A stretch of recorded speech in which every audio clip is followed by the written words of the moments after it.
Hi guys, and welcome back to the bartenderhq.com podcast. This is part 2 of my interview, which I did last week with Russell Davis from Bar Rescue in the US. So if you've not watched part 1 yet, shoot back over to there. You can find that at bartenderhq.com. You can find the video on the Facebook page or on the YouTube channel at youtube.com/bartenderhq. So, without further ado, let's get on with the chat. I'm going to run it back about a minute so that it flows back into the conversation, so it doesn't seem a bit random where we start. And just enjoy, guys. Welcome to the bartenderhq.com podcast. Find us on Facebook and Twitter at bartenderhq. Here's your host, David Eden-Sangwell. We keep on telling each other that we need to do something. Now, I do have something that I'm talking to Ryan Scott from Top Chef about that we might pair up and do something in LA. It's we're just now beginning to talk about it. I'm not even sure if I should be saying this now, but we're looking at doing something. We might start casting some. A lot of times what I found out now what is a great thing to do with social media that just kind of changed the game of this industry is sometimes it's great just to cast lines out there and see what you pull back. And that's what I think what we're going to do with Ryan, see what kind of interest is out there. Cool. Well, I mean, this is just between us anyway. Nobody else is going to hear this, so that's fine. I won't tell anyone. I have a few questions that I kind of ask every bartender that I interview on here, so I hope you'll humour me with these. So, the first one is, when you walk into a bar, what is the drink that you order to kind of gauge the level of the bartenders there, if it's not a bar that you've been to before? I'm always one of these guys that I'll sit back and look at the bar first. I'll walk back and I try to know my surroundings. So, I would like to say that an easy, really basic go-to these days is an old-fashioned.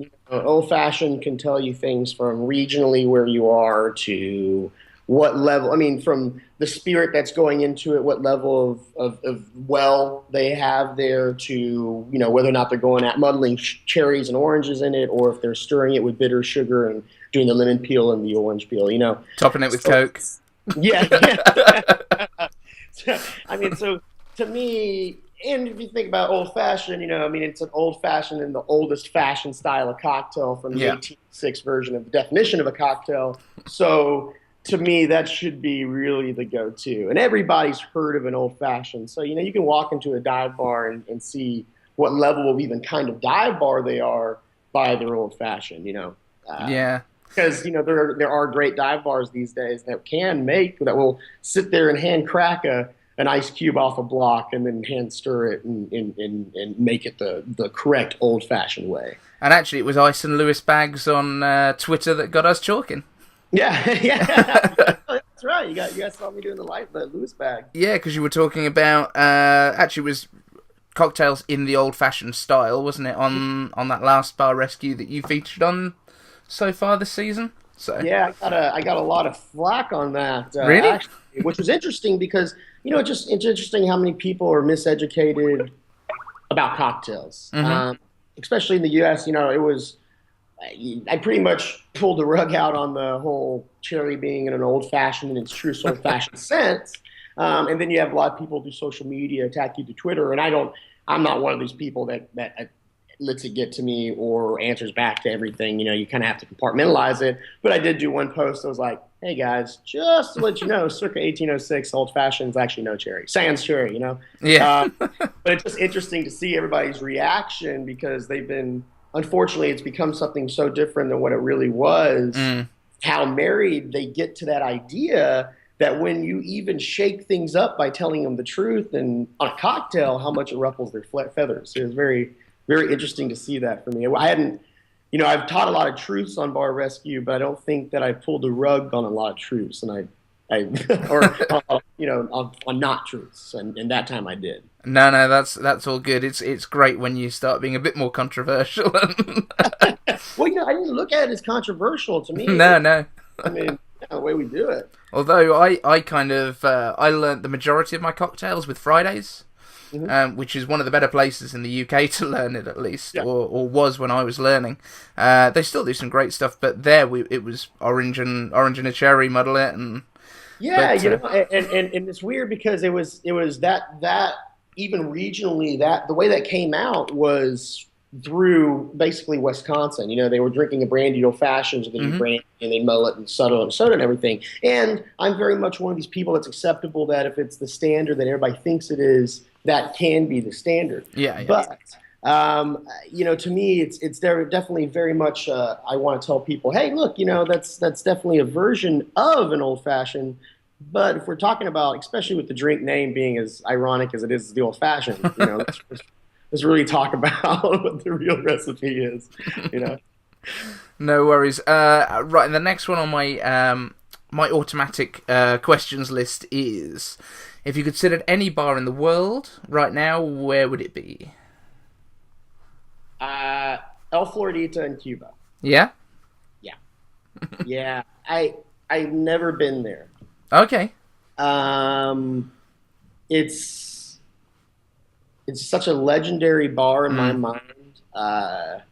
And the Hemingway, I'm such a Hemingway fan, and Constantino, the legendary bartender, to me, you know, so one of my favorite books was And a Bottle of Rum by Wayne Curtis. And he would talk about Constantino and how, you know, my secret like drink that like shook me to Bartender of the Year through Rick House and everything was the daiquiri. You know, and it was a time that it was so simple and so easy, and I would do a Diplomatico daiquiri, you know, which is a little against the grain because it was Diplomatico as opposed to a lighter style rum. But, you know, it was so simple, and I would read in this book about how Constantino would, you know, no one could figure out what he would do to his daiquiris that was different. And Hemingway would like sit there and like research them and watch them and you know, just like 3 ingredients. It's rum, lime juice, sugar, shaken. What can you really do different? But for some reason, people loved his daiquiris differently. And what he would do, he would fill his shaker with half cubed, half crushed ice. Okay. And so it would give this interesting texture in the shake. And to me, it really resonated with me on how much those little details really do matter.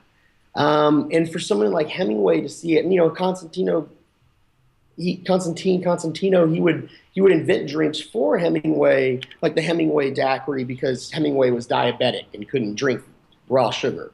You know, and so it just, if there was any bar I could sit at right now and just pay homage to and check it out, it would definitely be El Floridita. But that's not just right now. That's pretty much any time up until the moment I sit at that bar. Always, yeah.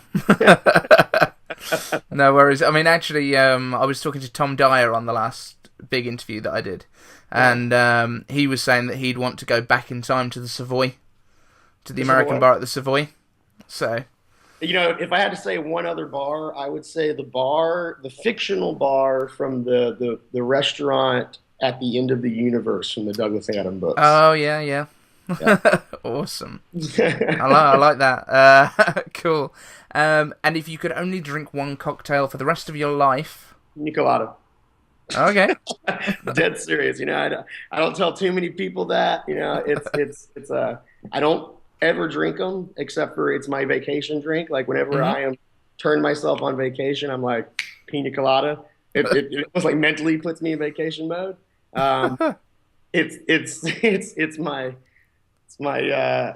guilty pleasure, but it's the one thing that I don't think I could live without. Like if I had that one for the rest of my life, it would make me happy if I had that one for the rest of my life. And guess what? That is Tom Dyer's one drink.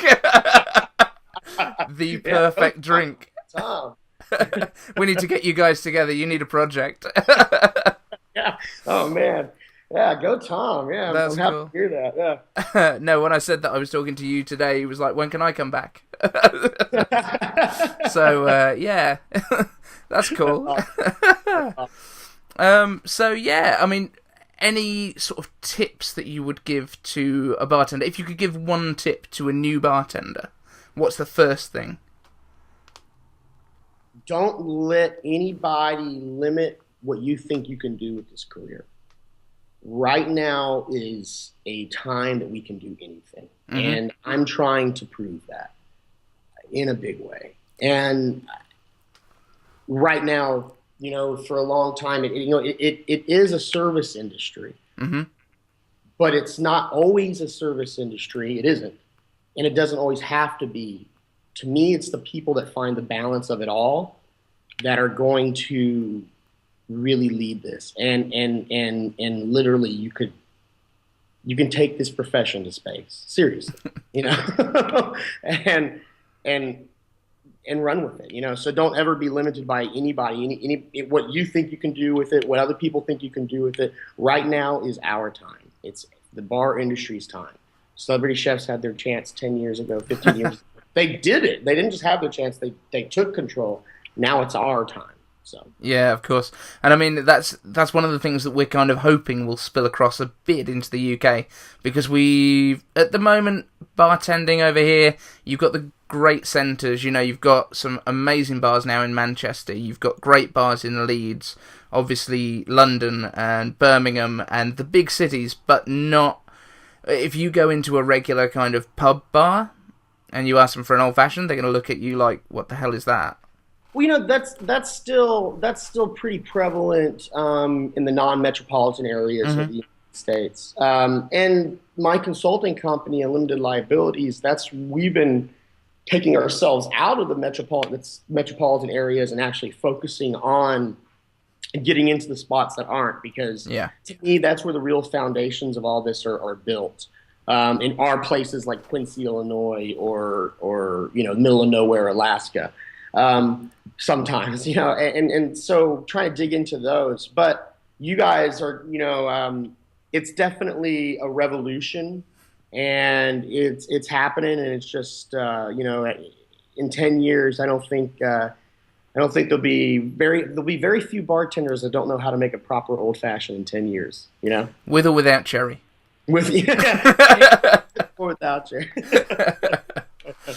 No, I do agree, and I think kind of over here at least the kind of way in is maybe like the Gastropub movement, which is where you're kind of getting a lot more home cooked and a lot more care taken with the food, and maybe the next step with that is to make the cocktails match, and over here as well we've got people like Heston Blumenthal, who I don't know if you guys have heard of in the States too much, but he does a lot of molecular gastronomy stuff and playing with tastes and textures and that sort of thing, and I'm hoping that we can kind of spill that across into the bartending world a little. Yeah, I'm wondering. It's interesting because gastronomy, it almost seems like it's taken a step back a little bit, or dynamically changed. Almost like the gastronomy that's kind of, at least in San Francisco, you started seeing the things that were overly complicated to do, kind of not necessarily prevalently done too much, but the things that were easy to upkeep, like dehydrated bitters and stuff like that, very much still done. But it's interesting. I've seen very much a movement, especially in California, to where, I mean, you went from everybody doing the crazy gastronomy stuff, and don't get me wrong, you still have places like Aviary in Chicago doing that, but crazy gastronomy. And then now everything's kind of backed up to where people are doing as simple as possible and trying to make it taste as good. There's great bar programs now. They're only doing like 3-ingredient cocktails or basic ingredients. Okay. Trying to knock it out of the ballpark. So it's really interesting to see dynamically how that's happening, and seeing how vodka is coming back into play too. Right. Okay. It was such a thing that mixologists wouldn't touch for a while, and now everybody's kind of going, we can't really run away from it any longer. Yeah, no worries. I mean, one of the things that we're actually trying to do is the nightclub that I work in with my partner, they're kind of an 80s thing, so it's very retro, and it's very much kind of the standard, Sex on the Beach, woo-woos, all that kind of stuff. And I'm just trying to get a sours in there, you know what I mean? Just, like an amaretto sours and a whiskey sours. And, what's interesting about that too is, like places in LA, you started seeing people like Pablo Moy and stuff, who were taking those same cocktails, like the Sex on the Beaches and stuff like that, and then remaking them as best as they could down here. It's just interesting to see how the dynamics of, you see things, it's very much circular on where they are. Yeah, of course. How they do it. And the fact that they go from being something that you won't touch to then someone remaking to being as craft as possible. Yeah. Yeah, I mean, that'd be weird, like a really craft Sex on the Beach. I'm gonna have to play with that now. You put the idea in my head. Well, if I remember correctly, he did something in a syringe. He did a Sex on the Beach with some kind of foam in a syringe. Okay. Still utilizing those same kind of flavors. Might have deconstructed it, but it just very, very interesting to me to see that Yeah. happen. No, that sounds... Question for you. Yeah. Does the 80s, now beyond the drinks and stuff, does the 80s music concept thing work for you guys in your nightclub real well, where you're at? Oh yeah, it's really good because it gets the older crowd in the city. It's the only place. There's a lot of bars around that have the decor. Yeah. But the majority of them will also play 90s and 2000s and party tunes and stuff all night. Whereas at this one, because my partner is really passionate about the 80s, she keeps it. And it feels like you're in the 80s there. And it kind of works with the cocktail movie, and you know, we're introducing flair with the other bartenders and that sort of thing now as well. No, it's one of those, it's interesting that you would say that, because I feel like there's, for some reason right now, generationally, the 80s, no matter where you're at, is very popular and people love it. Yeah. You know, everybody wants to belch out Bon Jovi. Yeah, exactly. They closed down the 70s bar in town, so we're kind of taking that over as well. You know, we're going to have the upstairs bar's going to be 70s. It's a natural progression. Yeah, no, it's cool. But I mean, the thing is, everyone comes in and you know nobody's going to have a fight in a bar with Queen playing. That's the difference. You can't fight with Kylie Minogue. But if a fight does happen, it's going to be a great fight. It is, and it's going to be well choreographed, and it's going to look amazing. Yeah. One last question, actually, for you from my sort of list of standards is, who were your influences, other than, obviously, Tom Cruise, which you said was your main one? Yeah, I mean, Tom Cruise, that was such an important movie for me. And I've got some announcements coming out that will concern some of that stuff later, too, which is kind of cool. So stay tuned. But, yeah, it's weird, you know. During different periods, I definitely had during my mixology stuff period, you know, I was definitely looking at Dale DeGroff and his stuff. And then going into Tobin Ellis, I used to really look up to, Tobin Ellis is a legend to me. You know, he was one of the original guys that was doing flair and kind of making it that thing, and loved Tobin Ellis. And then there's some, you know, some random people that were kind of like in my life that kind of like stuck out, you know, like I remember a guy named Brooks from Hole in the Wall that were, you know, people that were like old school bartenders that will always stand out in my head as people that there was something that they did that inspired me, or something that I did that I saw that was a passion, you know. I've always been intrigued by alcohol in bars because, you know, one, you'll see people spend their entire lives behind bars and there's a passion there. Even if they seem bitter, there's something else there, you know?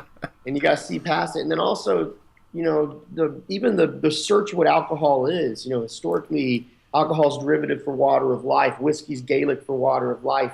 All of this was always been a search for mankind. And for me, it's just culturally and historically significant. And I feel like there's a lot of passion behind everything.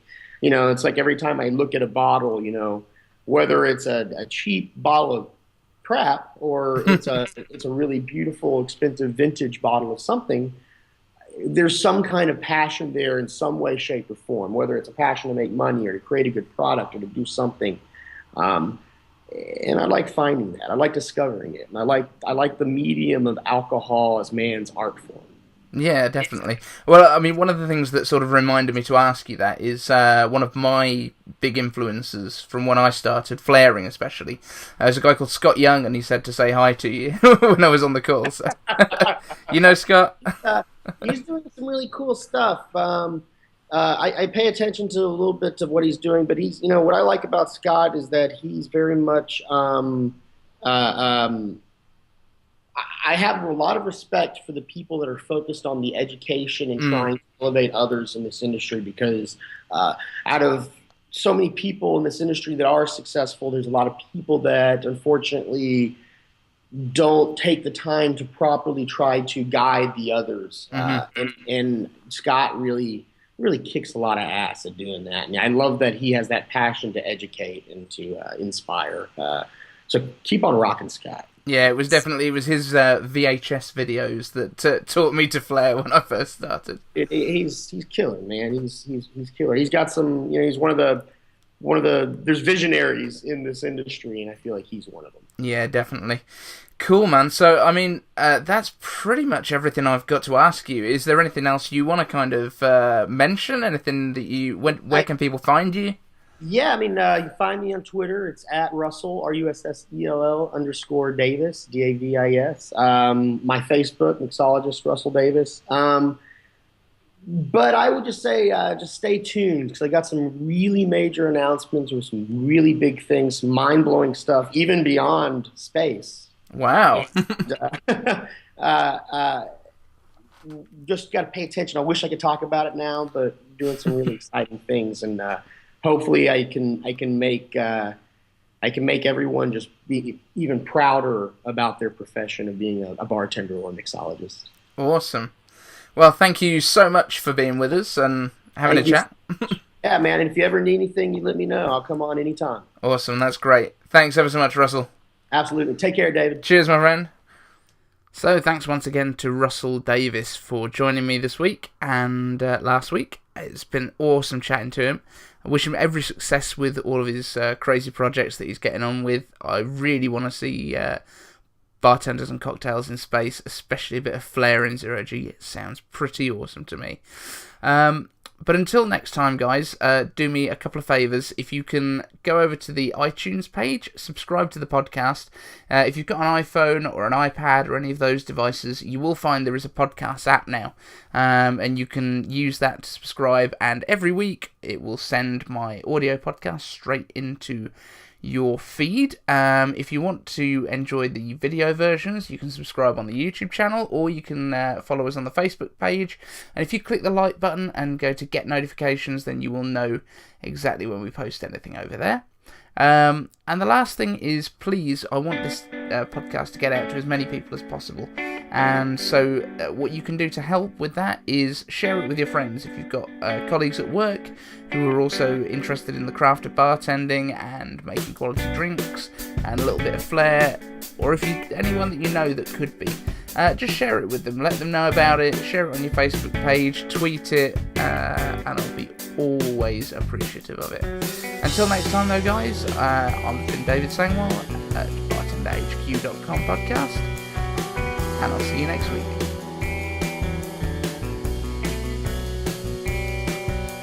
Thanks for listening to the bartenderhq.com podcast. Find us on Facebook and Twitter at bartenderhq.